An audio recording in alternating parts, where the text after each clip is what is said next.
DC compound generator में dismantling और assembling के अभ्यास पर आधारित सेशन में आपका हार्दिक स्वागत है। सेशन के अंत में आप इन भागों में सक्षम होंगे। सीरीज, फील्ड और आर्मेचर टर्मिनल्स की पहचान करें। डीसी कंपाउंड जनरेटर के भागों की पहचान करें। डीसी कंपाउंड जनरेटर को अलग करें। बेरिंग्स को निकालें, निरीक्षण करें और स्थापित करें। डीसी कंपाउंड जनरेटर को इकट्ठा करें। जांच करें कि जनरेटर असेंबल करने के बाद अच्छी तरह से काम कर रहा है। आइए अब देखें कि ये जनरेटर कैसा दिखता है। यह एक डीसी कंपाउंड जनरेटर है। डीसी जनरेटर एक मशीन है, मैकेनिकल एनर्जी को इलेक्ट्रिकल एनर्जी में कन्वर्ट करता है। इन जनरेटर्स का उपयोग इलेक्ट्रोप्लेटिंग और ज्यादातर रेलवे कोचों में विद्युत चढ़ाने के लिए किया जाता है। डीसी जनरेटर के टर्मिनलों की पहचान करें। 240 वोल्ट्स 25 वॉट्स के बल्ब की परीक्षण लैंप तैयार करें। परीक्षण लैंप के प्रॉड 1 को टर्मिनल 1 से कनेक्ट करें और फिर प्रॉड 2 को शीर्ष टर्मिनलों में से प्रत्येक को एक बार में स्पर्श करें।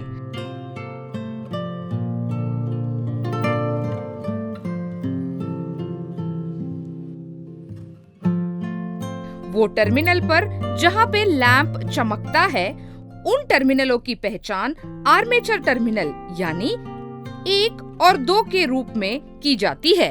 परीक्षण लैंप के प्रॉड 1 को टर्मिनल 3 से कनेक्ट करें और फिर प्रॉड 2 को शीर्ष टर्मिनलों में से प्रत्येक को एक बार स्पर्श करें। वो टर्मिनल जहां पर लैंप चमकता है, उन टर्मिनलों की पहचान शंट फील्ड टर्मिनल यानी 3 और 4 के रूप में की जाती है।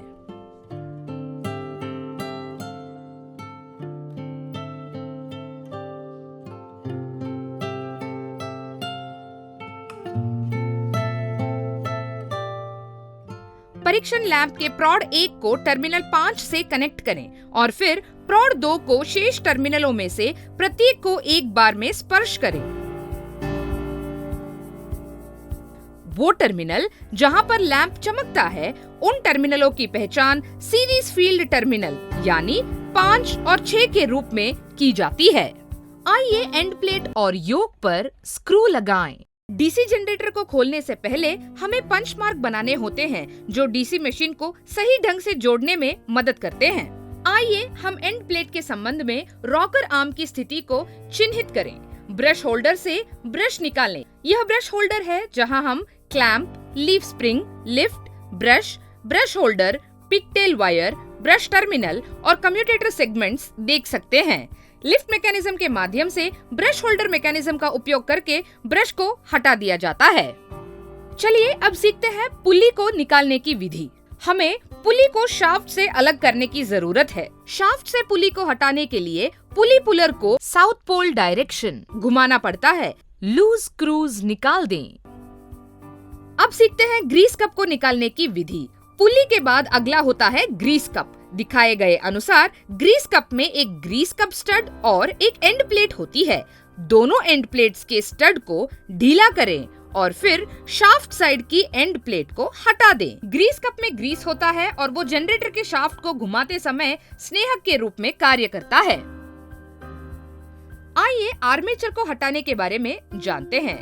पुली को हटाने के बाद आर्मेचर को हटाना पड़ता है। यह आर्मेचर है जिसमें दोनों तरफ एंड कवर होते हैं। साथ ही मोटर केजिंग, बॉल बेरिंग और एक कम्यूटेटर भी होता है। आर्मेचर शाफ्ट को हाथ या पुली ब्लॉक से पकड़कर एंड प्लेट्स के एक छोर को धीरे धीरे खोले ताकि फील्ड वाइंडिंग को नुकसान न पहुंचे। आइए बेरिंग को हटाने के बारे में जानते हैं। बेरिंग पुलर का उपयोग करके बेरिंग को हटाना होगा। एक बार बेरिंग को हटा दिया जाए तो डीसी जनरेटर विघटित करने की प्रक्रिया पूरी हो जाती है। बेरिंग्स का आप निरीक्षण करें, आवश्यकता हो तो बदलें। जनरेटर के सभी भागों को साफ करें। अब डीसी जनरेटर को फिर से जोड़ने का समय आ गया है। आइए जानते हैं शाफ्ट पर बेरिंग लगाने का दिशा निर्देश। फिर से जोड़ने की प्रक्रिया में अगला बुशेस की बेडिंग है। यह बुशेस की बेडिंग की विधि दिखाता है।